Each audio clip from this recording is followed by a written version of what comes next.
Hey nerds, Farmer Jesse here. Welcome to Growers Daily, your daily dose of ecological farming insight. It is Monday, January the 12th, 2026, and today we are doing a full crop breakdown of peas, and we'll take a question about how much bug damage is too much to sell your produce. So let's do it.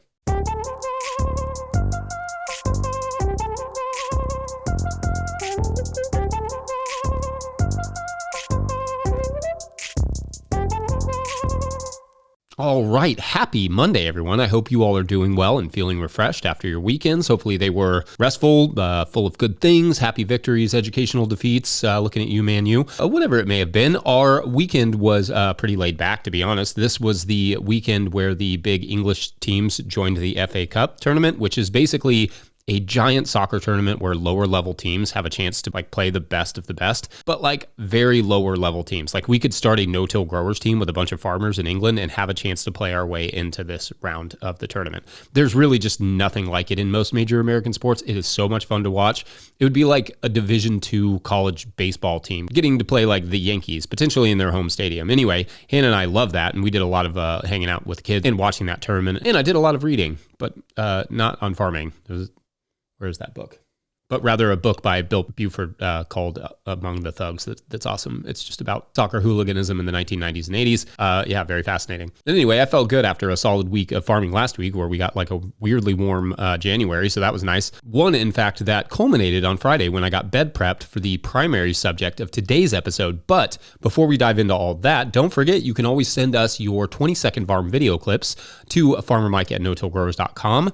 Whatever you all have going on around your farm, we'd love to see it. I love seeing those as the season ramps up too. I can't wait to see, kind of what projects you all are working on, focusing on, learning from, all the things. All right, so it is Monday where every week this year, or as many weeks as we can, we are digging into a single, less talked about crop in a series we're calling Planting and Raving, because I think deep down I want this to be, a cheesy morning show. But anyway, today the crop we're going to cover is peas, and not the cover crop type, but the snapping, popping, fresh eating, delicious snacking type. Now, I used to grow peas a lot more than I do now, though I did order some peas because I miss fresh peas and wanted to grow some this year. But we used to grow peas quite a bit because we ran a CSA, and they provided something fun and different earlier in the spring. When most of what is available is leafy, greens, peas can be a welcomed treat and a welcome, change of texture. Now, there are three main types of peas, which, to be clear, I'm not going to talk about dry peas here, just, grow fresh peas until they're dry, I guess, if you want those for something. And I can get down with some split pea soup, so I don't judge. Anyway, the three main types of peas are snow peas, snap peas, and shelling peas. Snow peas are the flat ones, slightly more cold hardy perhaps than others, thus the snow in the name, though I find most peas are pretty cold hardy. I also have heard that the snow in the name comes from the white tint on the leaves and peas, but I'm game for either of those explanations. Snow peas perhaps offer the most in terms of color, with several different shades of green, yellow, and purple available on the seed market. In fact, for years we grew the royal snow because the peas were easy to find on the dang plant. That always helps in harvesting. And I do love me a good snow pea, but my favorite peas, flavor-wise, are the snap peas and shelling peas. The snap peas are the fat ones where you can eat the whole pod. The shelling peas are the ones where, the pod is not edible, but the peas inside in the middle are unreal. Both of these types are really satisfying to harvest, but unlike the snow peas, they actually amount to something in your harvest container, poundage-wise. Don't get me wrong, snow peas are delicious too, 100%. It's that I have a particular affection for the crunch and flavor of a good fat, fresh snapping pea or shelling pea that I kind of prefer those. Some marketing stuff real quick. Peas are great for a CSA, like I said. That's maybe the easiest and best outlet as they don't have a super long shelf life. And after harvest, in fact, they should be, cooled down quickly because they deteriorate pretty fast. Farmers markets can be a solid outlet, but I find chefs are honestly a better outlet for them because the fresh flavor in peas is just unique and it's highly seasonal. On the seasonal note, though, one thing that gets overlooked with peas is the potential as a fall crop. The challenge with the fall is that the pea flowers and pods can't really handle a frost themselves. The pea plant is usually fine, but the flowers and pods are not so much. So the timing can be a bit weird trying to figure out when to plant them and stuff. For me, I would plant here in August, here in Kentucky, zone 6B, but in warmer climates, peas do make an excellent fall crop as well. Pricing them is one of the hardest things to do only because of the amount of labor they require. The temptation is to go cheaper because cheap is often the expectation, especially at farmers markets. Same goes for things like beans, which we will do later plantings and ravings about. But with all the harvesting plus trellising, the labor really has to be factored in. It has been a while since I've had to do the math, but I think $4 a pound would be the absolute bare minimum you could even close to charge for sugar and shelling peas. And even then, you're probably losing money. And for snow peas, definitely more than that, as they will not weigh as much. You cannot compete with wholesale people that do this. They have harvesting machines and labor that they don't pay very much. So it is almost impossible to compete with like wholesale prices. So you really have to think about what it costs you to produce it. You're just going to have to math it out. In terms of profitability, they are not super profitable unless you charge them adequately. Per row, you're really hoping for give or take like roughly 1/3 of a pound per row foot, maybe more under good conditions, but the average, according to what I can find, is like 2 to 3 pounds per 10 feet, which is not much. I mean, in a foot of lettuce, you get almost a pound, and you can fit a lot more on a bed. So just in terms of profitability, it's pretty low on the scale. Therefore, I do suggest pairing peas with an interplant on wider beds, such as lettuce or spinach or just radishes or something, just to maximize the space if you can. Again, we don't grow them very much anymore for that reason. They're just not, they don't make us enough money. They were easier to justify in a CSA than the farmer's market, where it's just hard to charge adequately. And we charge roughly $6 a pound for our peas, much more, and they just didn't sell at market, at least not in our market. Now, I will talk planting and trellising and harvesting in the third segment, but for now, we're going to take a quick break. When we come back, how tolerant are customers of sharing their produce with bugs? BRB. Bug right back. Sorry. Today's episode is brought to you by Ohio Earth Food. So you got your soil tested or need your soil tested, it's time to contact Ohio Earth Food. Since 1972, they have been growers' trusted source for organic soil amendments to apply before you plant to prevent those deficiency symptoms that limit production. Their knowledgeable staff have all been a part of certified organic operations and can help you choose the best products for your soil and deliver or ship them right to your farm. With locations in Northwest Ohio and just north of Madison, Wisconsin, Ohio Earth Food wants to be your partner for organic inputs. Don't count on luck this year. Start your seeds in the Seed Catapult potting soil and put their Revita fertilizers in your beds, and rest assured that your plants will have all the nutrients, stimulants, and energy for whatever comes their way. Feed your soil and let your soil feed the plants. Visit them at ohioearthfood.com. Today's episode is also brought to you by Johnny's Selected Seeds. Johnny's Selected Seeds is a proud supporter of Growers Daily. At Johnny's, they do more than sell seeds. They grow them. They trial them to see how they perform on Johnny's research farm in Maine and across the U.S. and Canada. Only the best varieties are added to their catalog and website. When you need proven varieties you can count on and detailed guidance from seedling to harvest, consider Johnny's your trusted growing partner. JohnnySeeds.com. That's JohnnySeeds.com. All right, back to the show. If you, the listener or viewer, are enjoying this podcast, getting even a small amount of value from it, consider supporting our work over at patreon.com/no-till-growers. I will try to get to questions from everywhere that questions come in, but I will always get to your Patreon questions. Now, today's Patreon question comes to us from Patreon member Tom Beatty, who writes, quote, "Hey, Jesse, I have a question surrounding bug damage and produce marketability. I'm just a backyard gardener, but often grow more than I need. I like to give excess away to friends and family and will occasionally put a basket of produce on the porch and then post on the neighborhood Facebook page for folks to come help themselves. When I do this, I've found something weird happens. I suddenly get very self-conscious about the bug damage on the produce.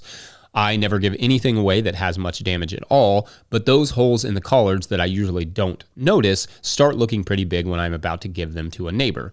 I don't use any pesticides, so some bug damage is bound to happen, but it got me wondering, how do you deal with the bug damage as a market grower? Do farmers market customers expect and understand a certain amount of bug damage? What about chefs? I'd be interested to hear your thoughts. Thanks," end quote. All right, I love this question, Tom. So damage tolerance is not something I think that gets talked about openly, but is definitely something that every farm has to deal with to some extent. For instance, most people who use insect netting on things like arugula and radishes, like myself sometimes, don't do so necessarily because we won't get a crop if we left it off. We do so because it's hard to get an arugula crop at certain times of the year without heavy bug damage if we don't use the insect netting. And super holy crops, HOLEY, just do not sell as well at market or will straight up be rejected by chefs. Now, as we discuss on a near weekly, if not daily basis on this podcast, the healthier the soil and ecology around the farm, the less bug damage you will have. If your crops have the nutrients they need, the water they need, the tilth that they need, the sunlight, the temperatures, and the general climatic conditions that they need, bugs will be of minimal issue. And so that is what you should, as a grower, always be striving for. That said, stuff is just going to bite your crops sometimes. It does exist in an ecosystem, and so bugs should have some interest in it, I guess. Now, over the years, it has seemed to me that there is a hierarchy of damage tolerance from customers. The CSA, for instance, will often tolerate more damage than the farmer's market customer, and the farmer's market customer will tolerate more damage than the chef or retail customer, especially in a retail situation where the produce and label more or less has to sell itself, and you can't just stand there and put on a happy smiling face behind the collard greens with a couple flea beetle holes. That is when the looks really matter. We as a species kind of tend to eat with our eyes, as they say, so stuff needs to look pristine, or as pristine as possible. In fact, the way that produce looks is one of the big reasons that growers love high tunnels. Stuff that grows in high tunnels just looks better, largely due to the diffuse light and low stress of the plants. The beet greens get super lush, the cabbages and kale greens are nice and tender and rich. When you take the stress of direct sunlight and heat in the field out of the equation, in other words, the plants look a whole lot better. And to be clear, I generally think that field-grown stuff tastes better, and I partially attribute that specifically to the stress, because different protective sunblock phytochemicals, for instance, have to be made that add a little bit of something extra to the crop flavor, but that's not necessarily scientific fact as much as just observation. A lot of time and energy is poured into making produce look good, for sure. That can mean chemical sprays on industrial farms or biological sprays on organic ones. It can mean insect netting, high tunnels, and other insect interventions. With some growers, however, that can also mean an abundant ecological environment in which the produce is grown that manages the pests a little better. Ideally, that's the type of damage mitigation we're all striving for. Doesn't necessarily mean we can all get there right away, or for every pest, or for every crop. Anyway, I am sure there are others will have some thoughts on this, but love the question. Let us know what you all think, listeners/viewers, and otherwise, we will peas out of this episode in the next segment. Get it? Because peas, but it's also the last segment. You'll get it later. Pea right back. Today's episode is brought to you by High Mowing Organic Seeds.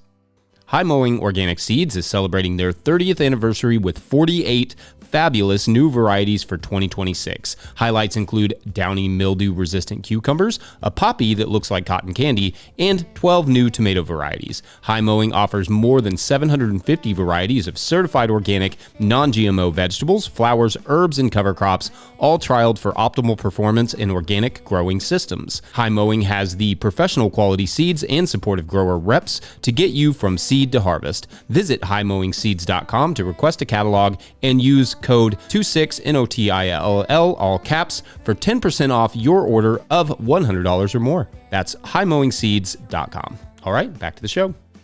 Okay, so peas are generally one of the first crops of the new growing season to be planted.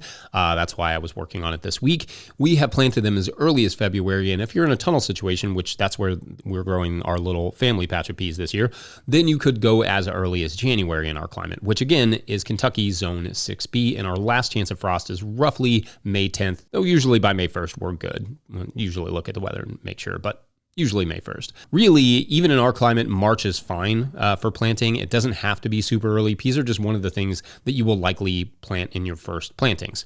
Peas, like pretty much everything, like fertile, well-drained soil. They also can benefit from inoculation with rhizobium bacteria like other legumes, but the benefits are not always super consistent and clear in the research. It won't hurt to inoculate them, especially if you've never grown peas in that area, or really most other legumes with that rhizobium bacteria that you can buy from most seed suppliers.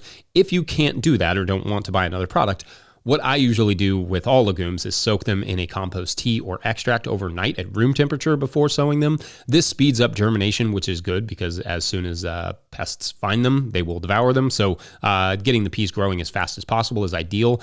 And it will also inoculate them with lots of good microbes other than the rhizobium. Anyway, for sowing, you can use a seeder. The pea plate on the earthway typically does the trick nicely, but use whatever seeder makes sense for the size of peas that you have. Or alternatively, you can dig a 4-inch wide furrow and drop the peas in a thick band, just doing that with your fingers by hand. You're aiming for roughly 1 to 2 inches apart, doesn't have to be exact. If you're doing trellised varieties, I like doing 2 rows with a seeder about 3 inches apart, or like I said, 1 4-inch wide band with seeds around 1 to 2 inches apart. For varieties that need short or no trellising, like 18 to 24 inch tall varieties or 45 to 60 centimeters, then you can go with rows 24 inches apart. That's 60 centimeters. So you could, in that scenario, do 2 rows on one bed with more bush varieties if you have wide enough beds.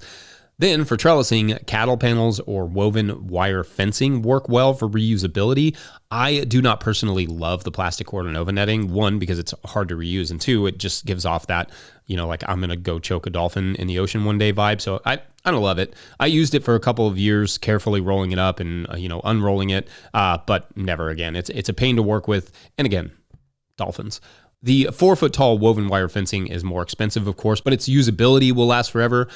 You can also make one using twine if you want to, some sort of biodegradable twine, basically using T-posts every 10 feet or so, and then using twine between them, just tying twine tightly between them, and then, some lines going up and down so that the peas can slowly climb up. It's definitely more work to do it that way, but also perhaps more biodegradable, so long as you use the untreated twine. Anyway, yeah, T-posts and trellising can be placed a few inches above the soil surface. You don't have to start right on the soil surface for peas to sort of climb up to. They will do most of this work themselves, but you will find they need a little encouragement. When things are dense, they will try and climb up each other and then they'll just fall over. Once they latch on though, they will pretty much stay there. But sometimes, like I said, they will get tall and fall over and they'll just need you to kind of pick them up and reattach them. Speaking of falling over, make sure the structure that you're using is really secured and won't get blown over by wind. Make sure to leave yourself some harvest room on either side as well. You don't want these things bumping up right next to another row of peas and you can't get through there. As for harvest, just do a lot of tasting because peas are awesome, but fresh peas are extraordinary. So don't miss out on that. And when they get to that prime stage flavor-wise and, shape-wise or whatever you're looking for, harvest them into baskets or bins and get them into a cooler rapidly to preserve their quality. If they are wet at all, like it's raining outside or there was dew on the ground or whatever, try to dry them a little bit before storing to avoid fungal issues. That could be throwing them in a salad spinner or something, or it could be placing them in flat bins in thinner layers. Just open in a walk-in or fridge for a day, then transfer them to a more sealed container. One harvest tip to speed up the process is harvest with both hands and fill your hands as much as possible before placing them in the basket. That travel time from plant to basket can eat up a lot of your harvest time, so don't do any more of that pick one, drop one thing with your hands than absolutely need be. And I think that's about it. They go in stir fries well. Peas are just wonderfully versatile and delicious. Would love to hear your all's thoughts on peas, where they make sense for you in your garden and where they don't. Do you sell them? Do you not? What do you do for pricing? Also, what do you do for cooking? What would you do for your peas beyond just stand there and slam? Honestly, the pea patch has a long history of being a water cooler on the market farm for us, where we all kind of just would gather, snack, and tell dad jokes around it. Anyway, I think that's it for this Plantings and Ravings. So peas be the journey. Don't forget, No Till Growers is now officially a nonprofit 501c3, so donations are tax deductible and greatly appreciated. Please make sure to like and subscribe and or follow wherever you're getting this podcast. That's an easy way to help us out as well. Enormous thank you to all of our show sponsors. And if you'd ever like to sponsor this show, you can reach out to Farmer Michelle at notillgrowers.com. Huge shouts to Willie Breeding for the theme music, Mike Hilbert for the production help and editing, and my wife Hannah for absolutely everything in the world. Also, shouts to Epidemic Sound for the background music that you can hear. Pick up a hat or a copy of my book, The Living Soil Handbook, at notillgrowers.com to support our work. Big thank you to everyone over at patreon.com/notillgrowers, where at a certain level, or if you just bump up from one level to another, or you sign up in the month of January, you get a shout out on the show. So big shout outs today to Ilion Dykov. I'm not sure if I'm saying that right, but I am trying. Shouts to you, Ilion. All right, so this week's story, should you choose to keep it going, is about a farm school, specifically a farm high school. And what I mean by farm high school is that it's a school that is also a farm that uses the gardens and the pastures and all that stuff to teach everything from math to science to language arts to all the things. So the goal being not only to give real life, tangible context to things that they are learning, but also hopefully to create more farmers because, well, in this story, in this world, there are no farmers. They basically don't exist, and they haven't for years, honestly. The reason for that? Well, that is for tomorrow, provided we get more signups or bump ups on Cropped Out. I don't know. I think I could do better. We'll try better tomorrow. Thanks for watching and or listening. We'll do it then. Bye.